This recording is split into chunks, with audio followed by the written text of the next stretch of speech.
FM News Talk 97.1. On demand audio.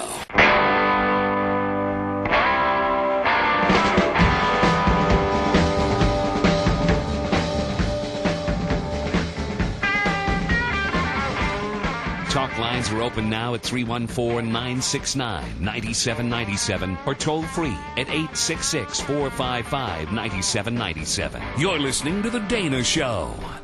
971talk.com/Dana, DanaRadio.com. Find me on Twitter as well, D Lash. Our guest today, our first guest today, we've had him on the program before, was and still am a big fan of him. You know him as from Wise Guy and a number of other Hollywood projects. And he's also one of the Hollywood conservatives that really over the past couple of years has been leading the charge to be very vocal about what he believes. And he's really helped shape a lot of the discussion in the political sphere as well. My friend Ken Wahl joins me. Good afternoon, Ken. What do you say, Dana? Hey, how are you? It's good to talk with you. You know, you have been very vocal on a number of issues, especially where it concerns the IRS. And I was checking out one of the headlines today from the Daily Caller.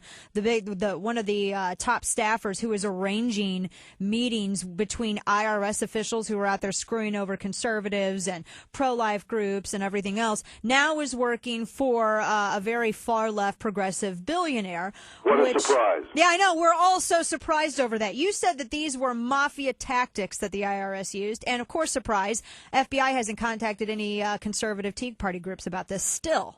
No, I know. It's ridiculous, and it just keeps getting worse. I still can't get over the Lois Lerner thing with the Fifth Amendment business. Yeah. I mean, I think that public servants in that position, especially when they're controlling our money, should not be given Fifth Amendment rights. I really think that those people that work in those positions, those rights should be waived, or they don't get the job.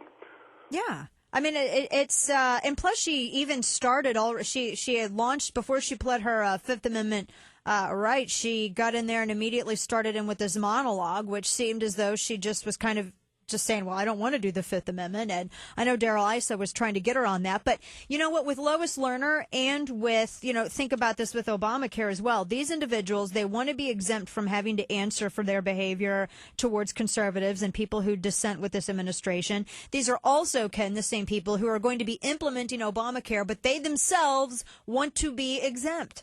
Yes, that's right. Well, that doesn't surprise me either. But you got to get to the source of all these problems.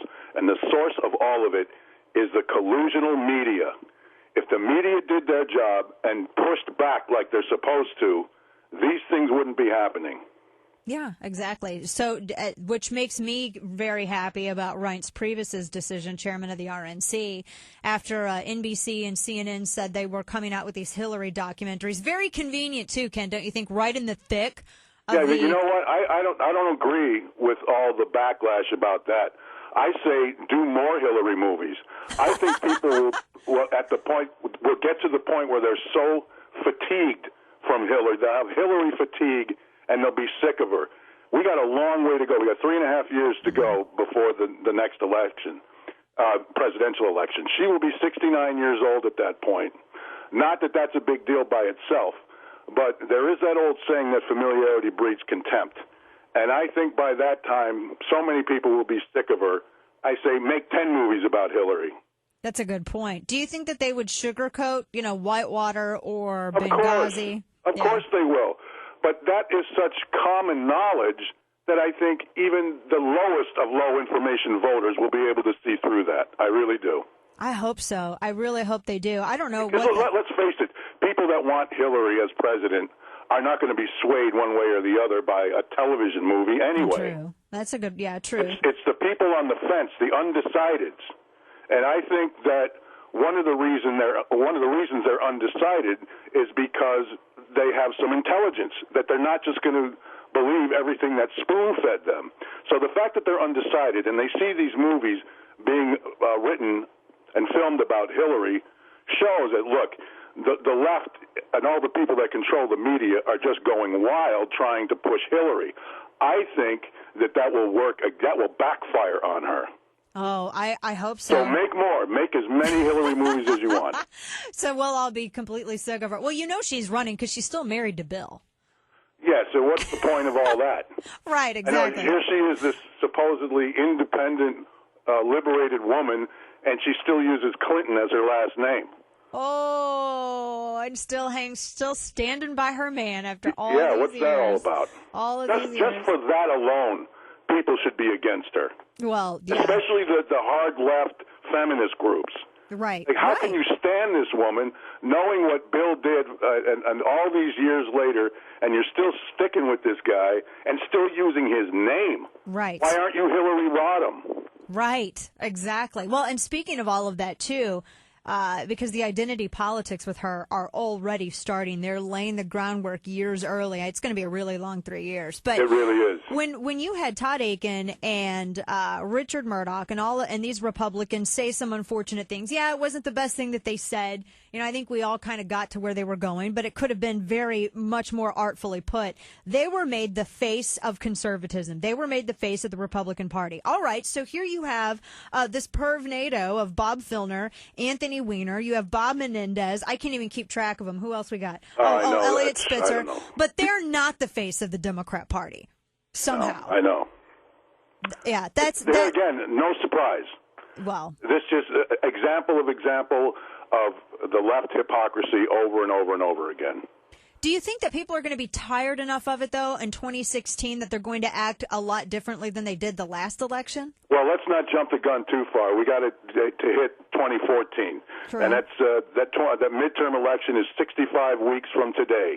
True. And that will be, I believe, the most important midterm election in our lives. Yes. Well, we have to. We are on the cusp of possibly taking back the Senate by razor's edge, or That's at least right. evening it up. And I believe, my opinion is that how 2014 goes, so goes 2016. True. This could be a redo of 2010. Right. Well, the thing is with 2010 is which was so different from 2012.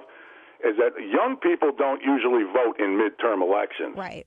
And that was the difference. And that's why we annihilated them in the 2010 elections, and of course we know what happened in 2012. Right. Well, I think that it's going to be even a bigger destruction of the left in 2014. But I do think because of just with all these phony scandals that have happened, I do think that will carry us all the way to 2016. I really do. Yeah, the phony scandals, too, Ken. Don't you think it's a cruel joke? If it's a phony scandal, then why doesn't the administration just bring Sean Smith out so Patricia Smith doesn't have to, cry on national television and mourn her son so publicly? I know. Well, those are all rhetorical questions. I know, exactly. Why not? That's what should be done. But expecting this administration to do what it should do, I think we're all beyond that by now. I worry for 2014, discussing midterms, because the greatest threat that I see to us isn't so much Democrats. And even to an extent, it's not so much the media, but it's kind of our own side. It's GOP. GOP can be its own worst enemy. There's no doubt there's a lot of infighting with the GOP. Yeah. What do you make of the Chris Christie-Rand Paul battle? I'm sorry, I don't support Chris Christie. Yeah, I'm not a big Christie fan. I like how he gets tough with teachers' unions, and then that's about it. Yeah, but to me, he's about if he's a Republican, he's going to fall over to the left any minute. He's about as left as you can get for a Republican. Yeah. Well, and he's attacking the libertarian elements within the GOP. Yeah, which to but me, for survival reasons, I can understand it. He's in a very blue state. So how right can you be in a place like New Jersey and keep your job? True. But it seems that there goes a point beyond compromising to work to get the job done to compromising your beliefs. And I mean, he actually he believes the global warming stuff. He believes in restricting to an extent energy independence. And so that's just explained why he doesn't have my endorsement. Yeah. Ken, if only you would run for office. Oh my, no. I've thought about it, and I've gotten a lot of support from people, which I really appreciate. It's so incredibly flattering. But I am just not a politician. I could not survive in that. That's why you would be so epic. I would be so frustrated. I wouldn't last a week. It's the people who don't want the job that you want to have it. You know that. I'm just saying. Yeah, I know. You're like, all right, I'm done with this now. Yeah, that's not going to happen. Ken Wahl, everyone. Find him on Twitter, KenWall1, number 1. And if you follow me on Twitter, you'll see me tweeting at him. He says some pretty epic stuff that you must follow. Ken, always a pleasure, my friend. You're welcome Thanks a lot, back Dana. anytime. My best to the family. Thanks, and yours too. Thank you. Take care. Bye. Bye-bye. All right, folks, we have your calls coming up. Don't go anywhere. We have the latest on Florida Man as well. Also, Chuck E. Cheese. There's something about Chuck E. Cheese. Fights galore. It's because beer and skee ball. Plus, comedians don't love Obama so much anymore. He's becoming the target of jokes. Keep it here.